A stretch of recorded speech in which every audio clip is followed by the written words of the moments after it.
Hello नमस्कार जय हिंद मेरे सभी साथियों, कैसे हो आप सभी। आशा करता हूँ आप सभी बहुत अच्छे होंगे। मध्य प्रदेश सरकार ने वर्ष 2024 से लेकर 28-29 तक कैलेंडर जारी हुआ था। दोस्तों, जैसा कि आप जानते ही हैं, सरकार ने 5 साल में 2.5 लाख से 3 लाख भर्तियों का निकालने के लिए वित्त मंत्रालय के इस माध्यम से नोटिफिकेशन जारी कराया था। तो दोस्तों, इस वीडियो में हम डिस्कस करने वाले हैं समूह 5 के अंतर्गत भर्ती कराई जाने वाली प्रक्रिया के बारे में। तो कौन कौन से पद हैं, क्या एलिजिबिलिटी है, सभी पदों के लिए एलिजिबिलिटी क्या रहने वाली है, आपको यह जानकारी मैं बता दूं। इस भर्ती प्रक्रिया में जो भी अभ्यर्थी कक्षा 12वीं पास किए हुए हैं वो भी आवेदन कर पाएंगे और बहुत ही शानदार भर्ती पद होने वाले हैं उन सभी अभ्यर्थियों के लिए जो कि कक्षा 12वीं उत्तीर्ण किए हुए हैं। तो चलिए आज ए जानकारी इस वीडियो में जान लेते हैं। आखिर क्या एलिजिबिलिटी रहने वाली है, फॉर्म कब से भरेंगे, कब लास्ट डेट रहने वाली है, और भी अन्य प्रकार की जानकारी जो कि आपके लिए बेहद जरूरी रहने वाली है। तो वीडियो शुरू करते हैं। मेरे दोस्तों, यहाँ आइए, आपके लिए सबसे पहले मैं बता देता हूँ क्या भर्ती पद होने वाले हैं। दोस्तों, जैसा कि आप जानते हैं, समूह 5 के अंतर्गत मेडिकल लाइनिंग में नर्सिंग स्टाफ और पैरामेडिकल स्टाफ के लिए जो है सामूहिक भर्ती के लिए नोटिफिकेशन जारी हुआ है, जिसमें किस किस प्रकार से जो भर्ती कराई जानी है इसकी चर्चा इस नोटिफिकेशन में हम जानते हैं। चलिए यहाँ देखिए, अगर फॉर्म की स्टार्ट डेट की मैं अगर बात करूं तो 26 नवंबर से जो है इसके फॉर्म स्टार्ट हो जाएंगे और 10 दिसंबर तक इसके जो है फॉर्म भरने जाने हैं। यानी कि लगभग आपके पास अच्छा समय है, आप इसी दिनांक तक जो है अपना फॉर्म आवेदन कर सकते हैं। ठीक है, अगर मैं आप एग्जामिनेशन फीस की बात करूं तो यहाँ देखिए, आप अगर कोई कैंडिडेट जर्नल का है, चाहे वो मेल हो फीमेल हो, उसके लिए 500 रुपये लगेंगे और SC ST OBC जो कि आरक्षित कैटेगरी हैं उनके लिए 250 रुपये लगने वाले हैं फीमेल कैंडिडेट के साथ में। ठीक है, यहाँ पर अगर मैं बात करूं आयु सीमा की, तो आयु सीमा क्या रहने वाली है सभी पोस्टों के लिए। यहाँ देखिए, अगर कोई कैंडिडेट 18 से लेकर 40 साल का है, चाहे वो किसी भी कैटेगरी से बिलोंग करता हो, जैसे जनरल, OBC, SC ST, ठीक है, उसके लिए 18 से 40 साल की जो है मिनिमम एज क्राइटेरिया रहने वाला है। और आयु की गणना अगर मैं बात करूं तो 1/1/2024 से आयु की गणना की जाएगी। और SC ST के लिए कार्यरत या कार्यकालीन विभागीय, अगर इनमें से कोई कैटेगरी का कैंडिडेट है तो उसको 5 साल का अतिरिक्त छूट मिल जाएगा। ठीक है, यानी कि आपका 18 से 45 साल अनुमान मान के चल सकते हैं। ठीक है, अगर मैं इसके बाद जो है संयुक्त भर्ती होने वाली है। संयुक्त भर्ती मतलब एक परीक्षा रहने वाली है इन सभी पोस्टों के लिए। आगे इस वीडियो में पोस्टों के बारे में भी डिस्कस करेंगे, पोस्टों पर प्रॉपर एलिजिबिलिटी क्या रहने वाली है इसके बारे में भी फुल डिस्कस करने वाले हैं इस वीडियो के अंदर। सबसे पहले यहाँ देख लीजिए, अगर संयुक्त भर्ती है तो एक परीक्षा रहने वाली है, बैकलॉग के लिए भी पोस्ट है इसमें, और अन्य प्रकार की जानकारी जो कि आपके लिए जरूरी है। यहाँ देखिए, ठीक है, यहाँ ओनली 1 पेपर रहेगा, 100 नंबर का क्वेश्चन पेपर रहेगा।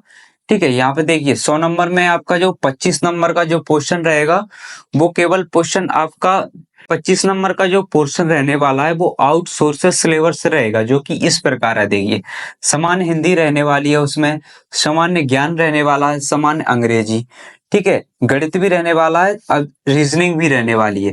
इन सभी के लिए आप देख सकते हैं 25 नंबर आपको मिलने वाले हैं। ठीक है, और अगर बाकी के 75 नंबर की बात करूं तो संबंधित ट्रेड्स हैं, जैसे कि विभिन्न प्रकार की पोस्टें हैं, इनके बारे में भी डिस्कस करेंगे। और उसमें से भी देखिए, तकनीकी ट्रेड्स पर आधारित प्रश्न आपसे पूछे जाएंगे जो कि 75 नंबर के रहेंगे। 75 नंबर 75 ही क्वेश्चन रहने वाले हैं। ठीक है, नेगेटिव मार्किंग की बात करूं तो इसमें नेगेटिव मार्किंग नहीं रहने वाली। एलिजिबिलिटी की बात करूं तो यहाँ देखिए, सबसे पहले मस्ट है अगर आप कैंडिडेट 12वीं पास होना चाहिए। ठीक है, इसके बाद PCB यानी फिजिक्स केमिस्ट्री बायोलॉजी जीव विज्ञान समूह के अंतर्गत पास आउट होना चाहिए। और अदर की बात करूं, आपके पास अगर 1 साल का डिप्लोमा है या कोई डिग्री की हुई है अपने 1 या 2 साल की, तो आप अलग अलग प्रकार के पदों पर आवेदन कर पाएंगे। तो चलिए फाइनली अब जानते हैं आखिर कौन कौन से पद हैं, और जो कैंडिडेट केवल 12वीं पास किए हुए हैं वो कौन कौन से पदों पर आवेदन कर सकते हैं, इसकी जानकारी इस यहाँ आप देख सकते हो। ठीक है, नर्सिंग ऑफिसर स्टाफ नर्स की बात करूं मैं तो यहाँ देखिए, नर्सिंग स्टाफ ऑफिसर के पद रहने वाले हैं।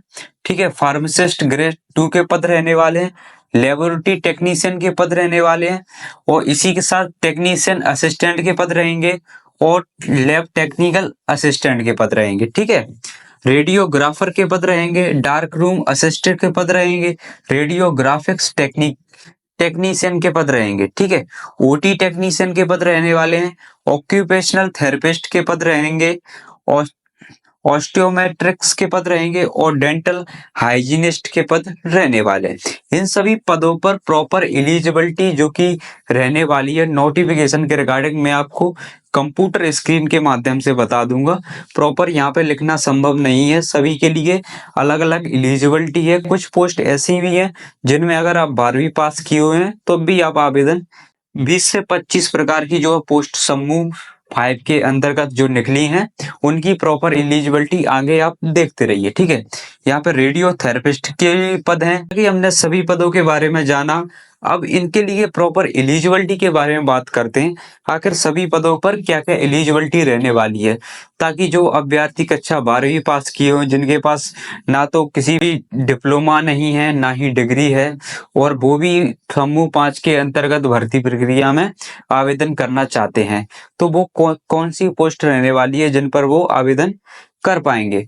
ठीक है, तो चलिए कंप्यूटर स्क्रीन के माध्यम से आपको मैं पूरी जानकारी देता हूँ। जय हिंद मेरे सभी साथियों, आइए देखते हैं प्रॉपर एलिजिबिलिटी क्या रहने वाली सभी पोस्टों पर। यहाँ सबसे पहले आप देखिए रेडियोग्राफर पोस्ट है, इसके लिए क्या एलिजिबिलिटी रहने वाली है जो भी अभ्यर्थी एप्लीकेशन फॉर्म भरेंगे। वेतनमान की बात करें तो 28,700 से लेकर 91,300 रुपये का लेवल 7 का पे मैट्रिक्स मिलेगा। ठीक है, योग्यता की बात करूं तो आपके पास 12th पास होना चाहिए पीसीबी सब्जेक्ट के अंदर, विज्ञान संकाय के अंदर। ठीक है, इसके बाद इसमें रेडियोग्राफर के अंदर आपको 6 महीने का प्रशिक्षण उत्तीर्ण कोर्स आपके पास उपलब्ध होना चाहिए। इसी के साथ मध्य प्रदेश चिकित्सीय परिषद जीवित पंजीयन आपके पास उपलब्ध होना चाहिए। यदि ये सब नहीं है तो आपके पास एक्सरे रेडियोग्राफर टेक्नीशियन अथवा 2 वर्षीय डिप्लोमा पाठ्यक्रम आपके पास होना चाहिए, या फिर 3 वर्षीय डिग्री होना चाहिए। ठीक है, यह रेडियोग्राफर के लिए एलिजिबिलिटी है। लेबोरेटरी टेक्नीशियन की बात करूं तो कुल पद 162 हैं। ठीक है, इसके लिए अगर एलिजिबिलिटी देखें यहाँ पर वेतनमान की बात करूं तो 28,700 से लेकर 91,300 है। एलिजिबिलिटी 12th पास होना चाहिए पीसीबी सब्जेक्ट में। यहाँ देखिए रोग विज्ञान तकनीकी पैथोलॉजी टेक्नीशियन के अंदर 6 साल या 1 माह का प्रशिक्षण डिप्लोमा या फिर सर्टिफिकेट आपके पास होना चाहिए। ठीक है, अगर यह नहीं है तो आपके पास पैथोलॉजी का 2 वर्षीय डिप्लोमा या फिर डीएमएलटी या 3 वर्षीय डिग्री होना चाहिए। ठीक है, इसके बाद देखिए फार्मासिस्ट की बात करूं मैं तो फार्मासिस्ट में क्या एलिजिबिलिटी रहेगी आपके लिए। वेतनमान देख लीजिए 25,300 से लेके 80,500 रुपये तक वेतनमान मिलेगा।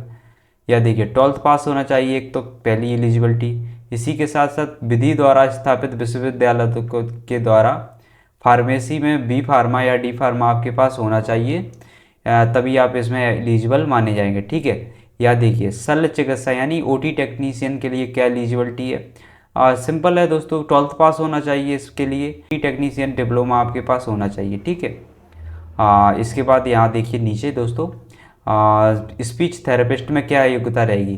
ठीक है, स्पीच थेरेपिस्ट में देखिए सबसे पहले आपके पास 12th पास होना चाहिए जीव विज्ञान संकाय के अंतर्गत।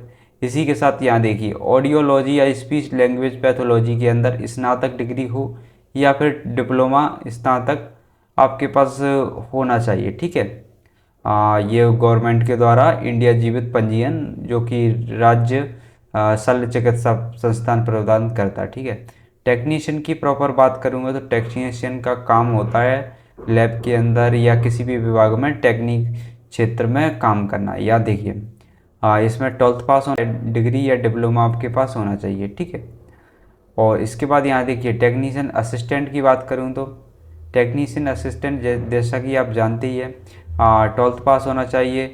ठीक है, पीसीबी सब्जेक्ट के अंदर और मान्यता प्राप्त संस्था के अंतर्गत डिग्री या डिप्लोमा आपके पास होना चाहिए टेक्नीशियन का। ओके, ठीक है, आप लैब अटेंडेंट की अगर मैं बात करूं तो लैब अटेंडेंट के लिए देख लीजिए, लैब अटेंडेंट के लिए एलिजिबिलिटी रहने वाली है 12th पास, यानी कि अगर आप लैब अटेंडेंट पद पर आवेदन करना चाहते हैं तो आपके पास अगर 12th पास हैं 20 सब्जेक्ट में, तो आप लैब अटेंडेंट के लिए अप्लाई कर पाएंगे। ठीक है, डिसेक्शन हॉल अटेंडेंट की बात करूं मैं तो यहाँ देखिए 12th पास इसके लिए भी मांगा गया है। वेतनमान की बात करूं तो 15,500 रुपये वेतनमान दिया गया है। स्पीच थेरेपिस्ट की अगर देखें तो स्पीच थेरेपिस्ट में 12th पास और आपके पास ऑडियोलॉजी, यानी ये थेरेपिस्ट जो भी स्पीच से संबंधित काम रहता है, ऑडियोलॉजी से संबंधित जो भी काम आपका रहने वाला है इसमें। ठीक है, एलिजिबिलिटी भी उसी टाइप से है। टेक्नीशियन के लिए बात करें, प्रॉपर टेक्नीशियन के लिए यहाँ पर देखिए 12th पास होना चाहिए, डिग्री या डिप्लोमा आपके पास टेक्नीशियन क्षेत्र में होना चाहिए। ठीक है, टेक्निकल असिस्टेंट की बात करूँ तो इसके लिए भी इसी प्रकार की एलिजिबिलिटी रखी गई है। 1 साल या 8 महीने का आपके पास डिग्री या डिप्लोमा होल्डर आप होना चाहिए। ठीक है, यहाँ पे मैंने सभी प्रकार के पदों के बारे में डिस्कस किया हुआ है। आई होप आप सभी को ये वीडियो अच्छा लगा हो। जैसा कि आप जानते हैं, नोटिफिकेशन का लिंक हम डिस्क्रिप्शन में डाल देंगे, और भी अन्य प्रकार की जानकारी आप देख सकते हो किस प्रकार से जो है फॉर्म से संबंधित जानकारी। जैसा कि अब हम 26 तारीख को जैसे ही फॉर्म भरना चालू होंगे, उसकी जानकारी आपको प्रदान कर देंगे वीडियो के माध्यम से। आप कमेंट करके बताएं हमें, और भी किसी टॉपिक से रिलेटेड आपके अगर डाउट हैं तो कमेंट ज़रूर करें। और कमेंट करने से क्या है, आपकी समस्या का समाधान हमें पता चलता है आपकी समस्या, और इसीलिए हम समाधान जुटाने में सक्षम हो पाते हैं। धन्यवाद दोस्तों।